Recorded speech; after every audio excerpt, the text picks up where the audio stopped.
Yeah, no.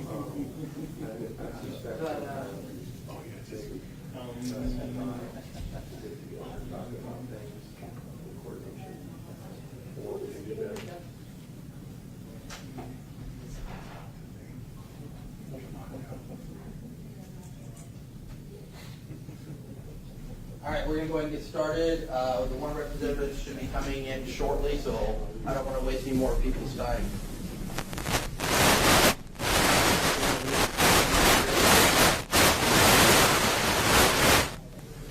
Apple Valley? Yes, thank you. All right. Good morning, everybody. Thank you for coming to this press release briefing we're doing today. This is in relation to the flood event we've had this week in Yakima County. I have numerous agencies here today that will be speaking. Once we get done doing theirs, we'll do a Q&A for everybody. So I'm going to do a quick lead up to the event we've had. So starting last Saturday, NOAA, the Weather Service, started sending out announcements about some possible rise in the rivers from an atmospheric river coming across through the Pacific Northwest. The modeling we had showed that the water was going to start to rise roughly mid-Tuesday and crest on Thursday. That started to change Monday night. The water came in quicker. It came down through the valleys much faster. By roughly 4 a.m. on Tuesday morning, we already had damage to a bridge up in the Nile and homes starting to be flooded. So that was significantly faster than predicted. We already had crews out throughout the night watching the rivers and watching for any flooding. So between myself, YSO, and some other agencies, we were able to start dealing with some issues we had right away once we noticed the floods were starting to happen. Once that started, the water in the Natchez started coming up fairly rapidly. It came up all day until approximately 4 p.m. It started to go back down, rescind a little bit, so it gave us a little reprieve there. On the other hand, the Yakima, around 5 o'clock, the Yakima River started rising. We started seeing some minor flooding throughout the Sela area around the golf course. Been dealing with some other issues. The agencies that come up they'll talk about what some of the stuff they've done.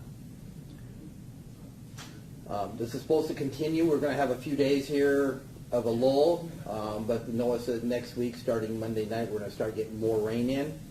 Doesn't seem to be as significant as this week, but it's still going to bring the rivers right back up to where they're at.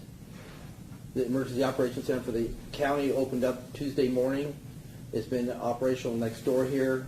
It's going to stay open until at least another week. After that, we'll begin doing recovery analysis for the county, what damage we've had done. With that, I'm going to invite Commissioner Kurz up here to say a few words. Thank you, Tony. And first, I want to thank all the media for coming this morning and doing your coverage. It's important, so thank you. So very early morning Tuesday, Tony contacted the Board of Yakima County Commissioners requesting for a declaration of a flooding emergency. And the Board of County Commissioners were very swift to get that declaration done. These types of declarations are not unique for the county. They're routine in nature. But what that declaration did is it empowered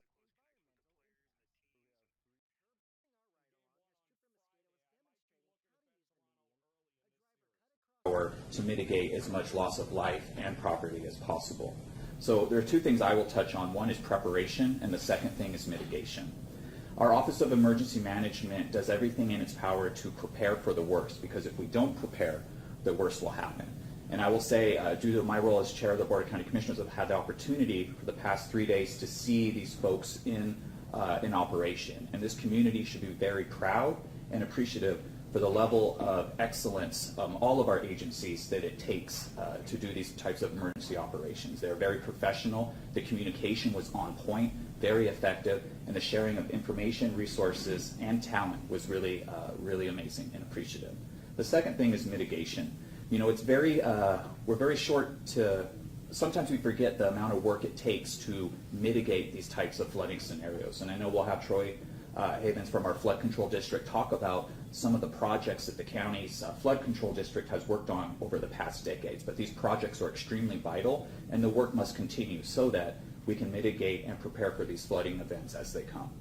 As Tony stated, we're not through this yet, and my request to the community is just be patient. If you see emergency responding folks, give them space. But also I ask that, the weather outside is kind of deceiving. While it's nice outside, the conditions along the river are not nice. And so let's give the river space. Let's allow it to do what it needs to do as it moves through its flooding event. So again, on behalf of the Board of County Commissioners, I want to thank Tony and his team, the countless dozens of agencies that it takes to do this type of coordination. Again, the community is thankful, and we're proud for the work that you guys have done. Thank you. All right, next up is the flood district.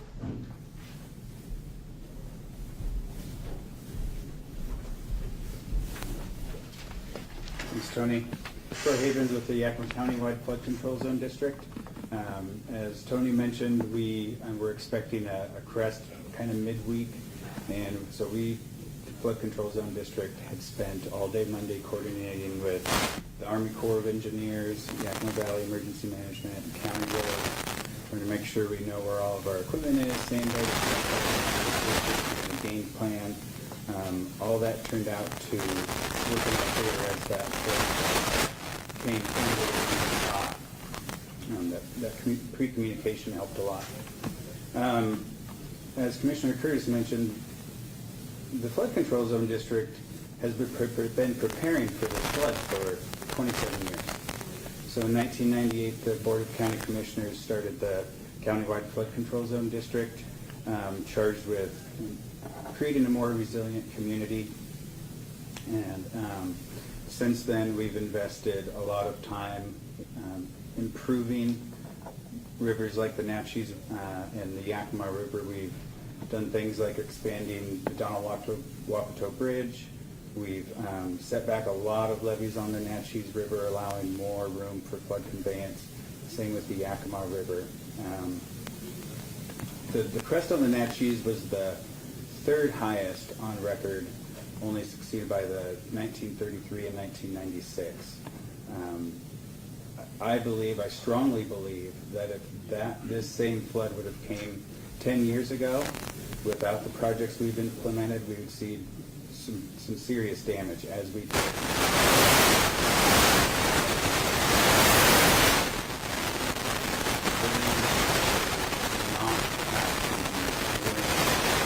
Half of our levees. We can focus on that we know are problems. But I think just those projects helped out a lot.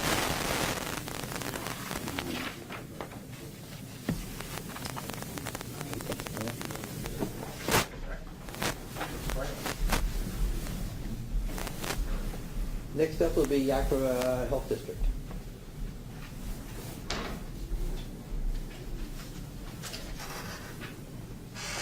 Thank you, Tony. My name is Kate Wolterstorff. I am the Environmental Health Program Manager for the Yakima Health District. I'm here today to talk a little bit about the water safety, septic systems, and general sanitation. Floodwaters can contain dangerous bacteria, viruses, and pathogens that can impact human health. Skin contact with floodwaters is not something to be concerned about, as that does not pose an immediate health hazard, but the ingestion of any floodwater through drinking or eating can pose serious health risks. Even if your property is not immediately impacted by flooding, it's important that you keep an eye on the water coming out of your faucet. If you notice any changes in the taste, odor, color, or cloudiness, do not use the water to drink or for personal hygiene, such as bathing or brushing your teeth. If you do have a property that's impacted by flooding and you have a private well, if that well becomes submerged at any point, do not use the water for drinking or for personal hygiene. You can safely treat the water by bringing it to a rolling boil for at least 1 full minute. We don't recommend the use of a disinfectant like bleach for drinking water, as it kills some bacteria, but it doesn't kill all of the parasites that we would see in a flooding event like this. If you do have a private well that's been impacted, after floodwaters recede, it's important that you thoroughly disinfect your well before making use of it. Before you work on your well, ensure that you shut off power, And then there are disinfection guidelines listed on our website. We also have copies of those guidelines if any of the media organizations would like to take that with them. After the well has been disinfected, it's important to get it tested for coliform bacteria before resuming use of it to ensure that the water is safe to drink. If you get your water from a well or a water system that someone else manages, you can reach out to that organization for information about the safety of the water that you're getting and any actions that they've been taking to protect the safety of that water. If you have a septic system on your property, be aware that flooding may cause sewage to back up into your home. Block any drains that are in the basements of your homes, and avoid use of any appliances that generate wastewater, including toilets, sinks, dishwashers, anything like that. If your septic system has any electrical components, ensure that you turn off electricity to that system to prevent the risk of electric shock. Once floodwaters have receded, it's important that you do not immediately pump the septic tank while the ground is still saturated, as that can cause the septic tank to lift up out of the ground. Once the soil has dried, contact a licensed septic professional for an evaluation of your system and to have the tank pumped out. After the floodwaters have receded, clean up and dry out your home quickly to prevent the growth of mold. Use bleach to disinfect any durable surfaces that were in contact with floodwater or sewage, and discard any soft surfaces that cannot be disinfected. You can use 1 cup of household bleach per gallon of cool water as a safe and effective disinfectant. If you have any questions or need guidance specific to your situation, please contact our Environmental Health Help Desk at 509-249-6508 to speak with an environmental health specialist. Additional information is available on our website at yakimapublichealth.org, including lists of licensed septic and well professionals and certified drinking water labs. We also have additional resources on our website, such as our private well users guide, which has information about general upkeep of your well, as well as emergency information. All of our resources are available in English and Spanish, and our Environmental Health Help Desk is a bilingual line. So again, if you have any questions, please feel free to reach out to the Health District. Thank you. Up next will be Yakima County on the situation of our roads. Matt?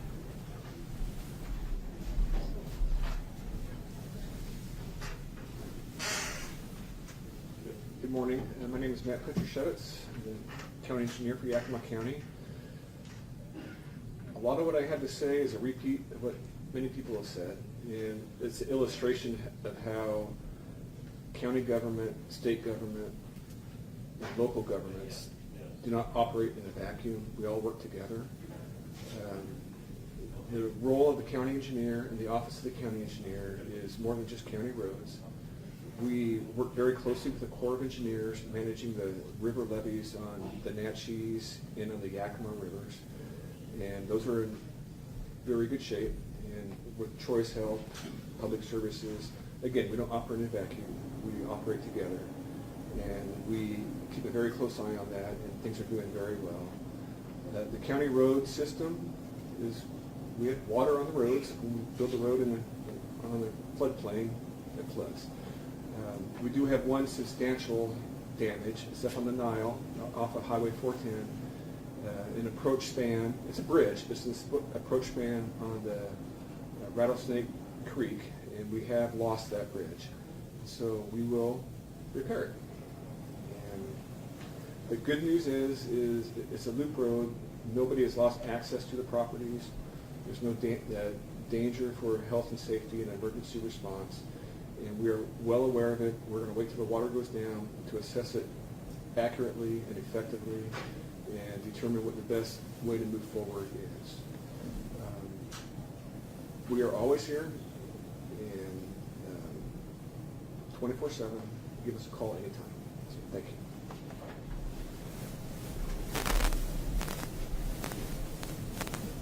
All right, next up, the Pacific Power.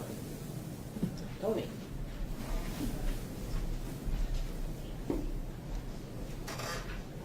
Good morning. First, I want to make sure to thank our first responders and emergency management folks, as well as our county personnel, for all the work that you guys are doing. Your efforts definitely do not go unnoticed. As far as the power company goes, Pacific Power crews continue to respond to outages along the river due to flooding, with poles and wires down in several locations. Our crews are working around the clock trying to restore power, but as you all know, conditions are extremely challenging right now and access is an issue. Mainly because of floodwaters, excess debris falling because of saturated ground, and road closures in some areas. At the peak of the outages, we had around 450 customers who lost power, but we've gradually been able to make repairs and restore. And as of this morning, we have around 150 customers out. This includes around 44 in the Pine Cliff area and around 110 customers north of Boulder Cave. Overnight, we did have some successes, and crews were able to replace poles and power lines in some areas, restoring power to more than 300 customers. Since Wednesday afternoon, we have been sending out communications to customers, letting them know what we're doing and some of the obstacles that we are facing. We did send out outbound calls to all customers who lost power, and Thursday evening we sent out follow-up text messages and emails. Affected customers will continue to get notifications as restoration efforts continue. But we do want to encourage customers to go online and make any changes to their account and update their contact information on our website, as well as your notification preferences. That way you can be notified when there are emergencies like this. Thank you, Tony. Okay, next up will be Yakima City Fire Department. They're going to talk about some of the things they did when the beginning of this flood started. Thank you, Tony. Good morning. Chris Utzel, Deputy Chief with the Yakima Fire Department. As Tony mentioned, Tuesday as the waters were rising in the Yakima River, we received information that there was individuals trapped on the islands. Yakima Fire Department, in coordination with the Yakima County Sheriff's Search and Rescue, Office of Emergency Management, began working the problem and finding these people and coming up with plans to extricate them out. Initial report Tuesday morning was 2 individuals trapped on an island. By the time we ended the day, we had removed 22 people from the Yakima River with roughly the same number of pets, dogs and cats. Once again, this was a unified effort between all agencies, use of military aircraft, dust off from the YTC. All said and done, no injuries or accidents that were reported from the 4 to 6 hours of operations that we did conduct. At this time, Yakima Fire Department still has the availability to support swiftwater rescues in the Yakima County, but we have, yesterday we did release 2 teams to go to Skagit County to assist with state mobilization for the flooding that they're experiencing there. So at this time we have 2 crew in Skagit, and we have our people available here in Yakima County. I just remind people, no different than everyone else, please steer clear of the rivers, raging waters. It's still not safe to be in and around it, and we want to make sure that everybody is safe. Thank you.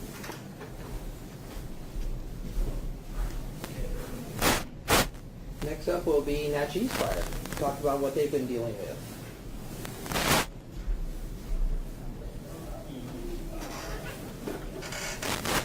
Good morning. My name is Al Bear. I'm the fire chief for Natchez Fire, Yakima County Fire District number 3. Just to give you a little bit of an idea, the district covers from about milepost 192, about the water treatment plant to the summit of White Pass to the Lewis County line. So we cover about 250 square miles. Most of my remarks are going to be anything that's east of the junction of 12. We didn't have any reports of any issues on White Pass, which is fortunate. But most of our attention since the beginning of the event was primarily east of the junction and Natchez River down to our boundary with Glebe. Fortunately, we didn't have any water rescues. I assisted Niall with one on the first day up there. But most of our attention is monitoring the river flow. The bridge at Natchez Wonderland had some really serious water flow. It withstood everything, including all the trees and debris that came down. Was in contact with the folks over there. We had about 9 people that have stayed in place over there, but everything's looking good as far as the bridge so far. We did have some minor flooding in some of the historical places down along Craig Road and that. We didn't have any evacuations in that area. We did have one house that the water inundated their well and septic system, so they voluntarily moved out. We do have one house that's right on the east end of Natchez. The road or the yard has been eroded away, and a significant part of the foundation is now hanging out over the river. They've lost their domestic well and everything like that. So we kind of got our attention on that. The big issue that we've had is where Highway 12 coming out of Natchez has been completely wiped out by the river. It's grown quite a bit since yesterday, probably about 3 times the area that it was. So with DOT, they've detoured the traffic on Bonlow, which runs off of Allen Road and then connects back up on the west end of the washout. That's going to be in place for the foreseeable future. They do have a contractor in place for the repair of the road, but it's going to be quite an extended period of time, I would say probably in the weeks, if not. So right now, everything's going good in communication with the school district because that is a school zone right in front of the new elementary school. So that causes a traffic problem. Fortunately, right now for us, Highway 12 is still cut off at Randall, so we don't have the cross-state traffic like we usually do. So that's something we're going to be keeping an eye on as far as impact on the local community.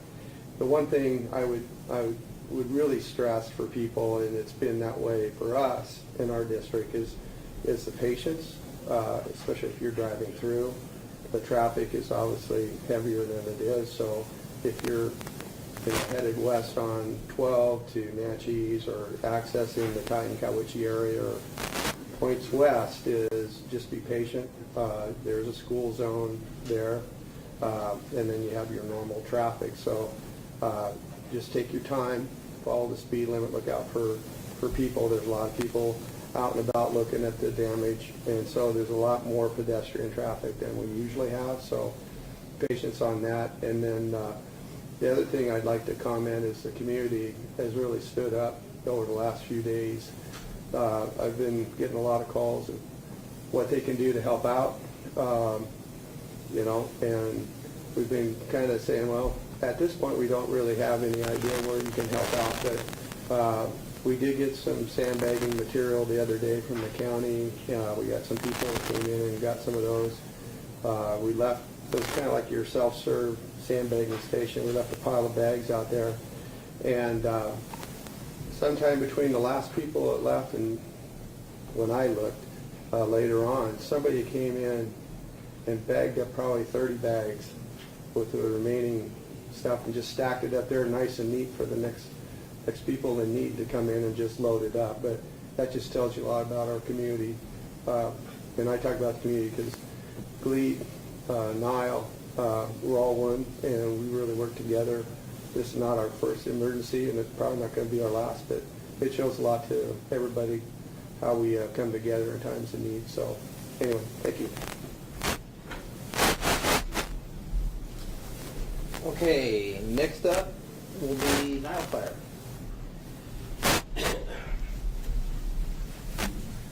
Good morning, Deputy Chief Kevin Paxton, Nile Fire. Last 4 days have been very challenging.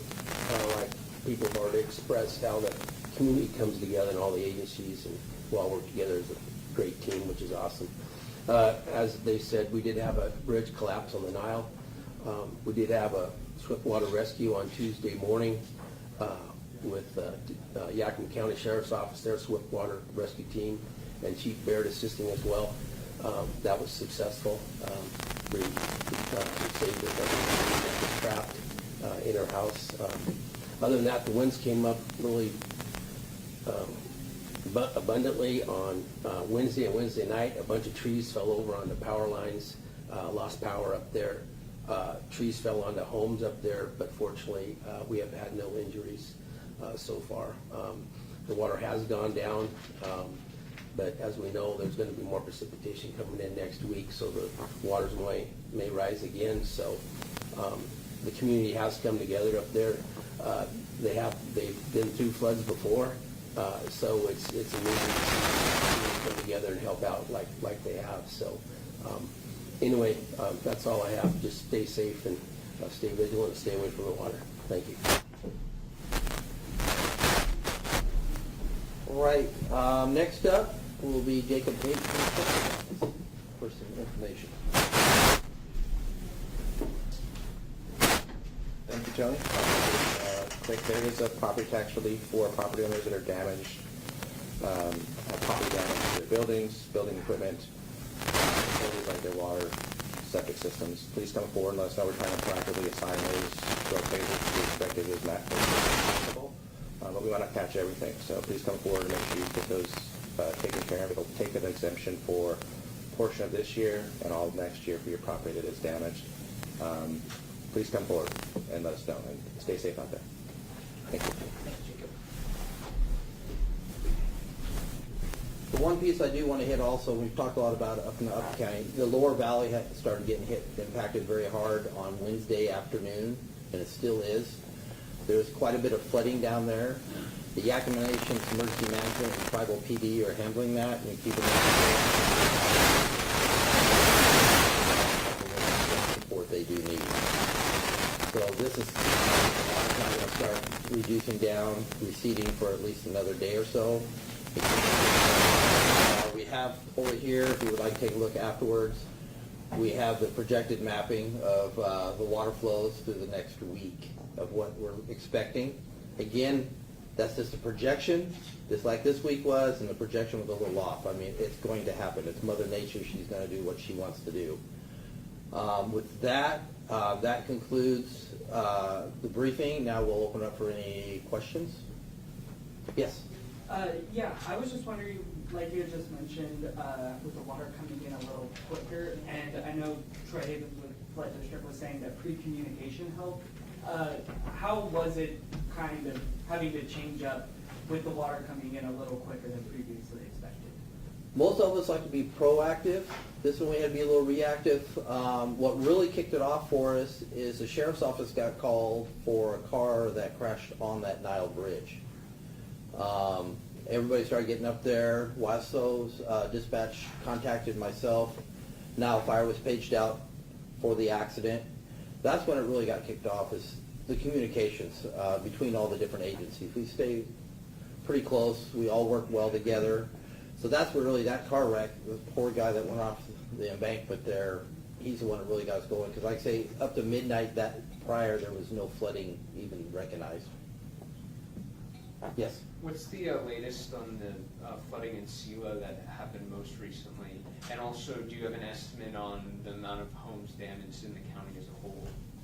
So far, we do not have, I'll speak on the homes. We know of the one in Natchez, right at the end there. We know that one's pretty much going to potentially be condemned, the way the riverbank has washed it out underneath it. Otherwise, we have not gotten any reports. The Emergency Operations Center does have a situation line that people are calling in, but we haven't had many reports at all, if any, for damage to homes so far. What was your other question? I'm sorry. The latest on the flooding in Sela? So last night, approximately 10:30, I was called about Munson Fruit to have water starting to come around it. Afternoon of Sela. I went down there, looked, they did have some water starting to come around, and within 30 minutes, the water rose about 6 inches and came across East Natchez Avenue. In that area, we had approximately 8 homes that the water surrounded. We did do door-to-door to tell the people they need to evacuate out if they so wished. The water did move down onto South Rushmore, which is to the south of East Natchez. That impacted about 6 homes there, including one small farm, which ended up evacuating, I want to say like 100 pigs, a bunch of pigs. They did a bunch of evacuations. We have an agreement.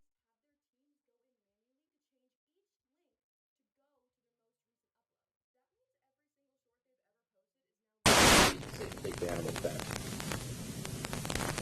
Yes. What's going to be the cleanup process after the rain has stopped? I was at the emergency to the golf course last night. It seems to be flooded. And also kind of affected. A lot of that debris out.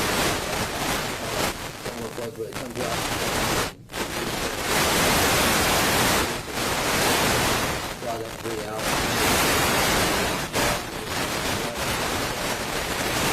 How long do you think it's gonna take to clean up? It varies on the area. I really couldn't tell you, but you're looking for like the golf course out there, it'll take them 2-3 months to recover because it will wipe out the grass and stuff too. Is there any like funding that you guys are gonna receive to like help fix the broken bridge, the road that was completely swallowed up and things like that? So yes, we can apply for state funding if we hit a threshold. And waiting to hear from the state. Right now, the state, we're not talking them too much. The west side of the state is heavily impacted. They got thousands of responders over there.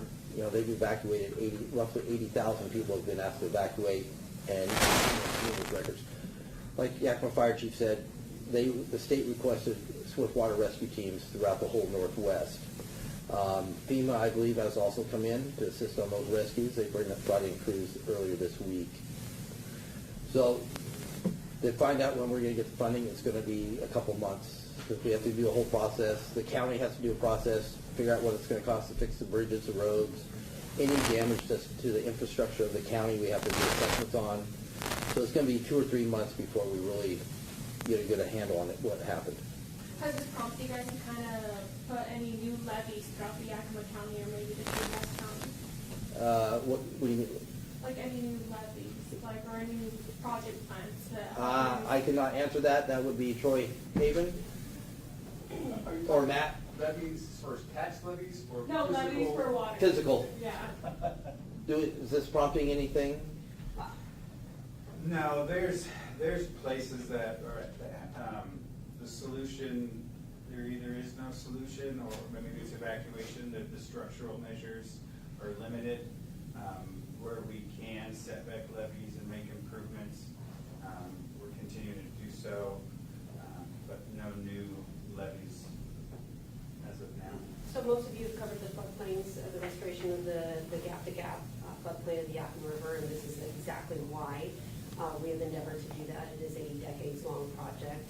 We're in construction still right now, but it is just following through with our projects that we already have planned for exactly this reason. So actually, as Troy said, we're very grateful to have come so far in some of these projects that have definitely saved a lot of property and infrastructure from damage. But it's going to be something that when these floods continue to come in the coming decades, you will see the benefit of the work that is happening right now and ongoing.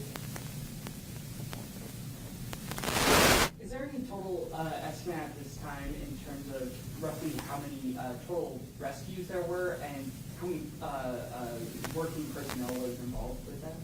So total rescues, because Yakima Fire did the one on Tuesday. Wednesday, we had 3 more, I believe, that it got too risky and dark on Tuesday night to do any operation with the water level, especially with the Yakima, they are coming in. So they did 3 more yesterday. 22 in total. And then we had one yesterday out by so took care of it.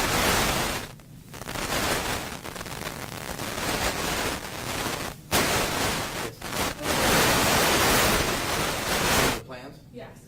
The EOC will be staying open monitoring. Stay monitoring. Yes, the water's going down. We will still be reaching out to the public, let them know, yes, the water's going down, but it's still not going to be safe.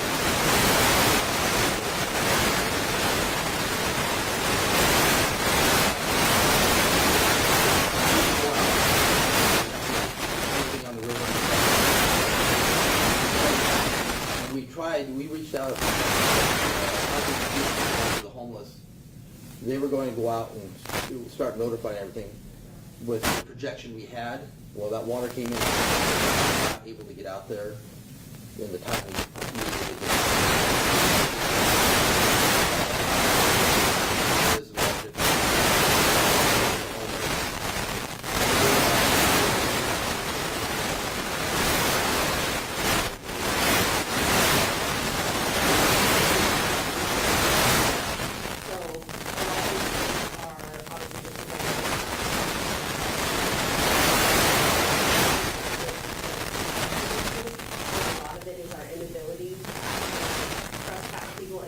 out of danger where they shouldn't be. During the summer months, we see fires caused by these people who are illegally camping. Now we've had resources pulled in to rescue them and their pets that were then not available. Thankfully, we didn't need them simultaneously, but it's important for the public to know that these people who are illegally trespassing and causing damage in the summer are also needing to be rescued in the winter months, and it detracts from the resources that are available to law-abiding citizens. So it's incredibly important for us to recognize that's why we are trying to address having the state trespass people on state property, because Yakima County has actually been a leader in the state by doing the state's work for them to get them off state property so that they are not causing damage to the environment or pulling resources away from taxpayers in Yakima County. Any other questions? All right, that ends the press conference. Meeting, you're welcome to go over to the EOC and look around there. You can ask some questions. Just remember, they are right in the middle of doing stuff and answering phones and stuff. Thank you for everybody for coming.